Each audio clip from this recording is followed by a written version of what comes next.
like I literally felt like I was walking around Princeton. Thanks.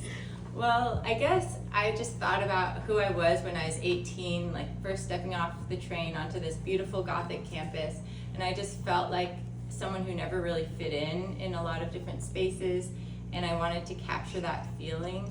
And then I introduced the main character, the older sister Maya, to this question that's at the heart of the book, which is, if a secret society tapped you and offered you the life of your dreams, would you take this golden ticket, even if you learned your new life came at the expense of someone else? So that's sort of like the moral dilemma at the heart of the book.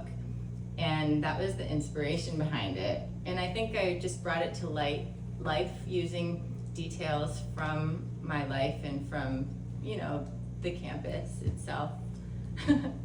That's so awesome. I know probably writing a familiar place like Princeton, sometimes it's probably easy because you can go back and remember, but I also think it would be hard too because people are reading it thinking like, I know Princeton or this or that. So what kind of research did you do outside of just your time spent there? That's a great question. I did a lot of research actually on the campus itself. So every gargoyle, every inscription on the wall is inspired by something that's actually there, or it is actually there. I bought books on the eating clubs, the history of the eating clubs, and histories of secret societies in general at other schools too, just to really bring some, it's nice to do research so that you just have this breadth of knowledge to draw from, I guess. Oh, that's so cool. I didn't even think about the gargoyle research. Mm-hmm. Oh, and where do you find the research online mostly? About Princeton, there's a lot online in newspaper archives. So I was reading newspapers from the early 1900s, I think. Oh. I'm not sure, they're really old. Maybe it was 1930s. 30s.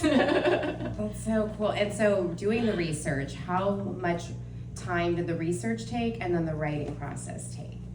From start to finish, approximately. Well, I like to research as I write, so I'm generally outlining for a long time, months, and then once I get into the writing process, I'm drafting and moving along, and if I get stuck or need a detail to help the chapter, I do a little research and come back to it. So it's just like a layering process. Each draft, there's another layer on top. Like a cake. Like a cake.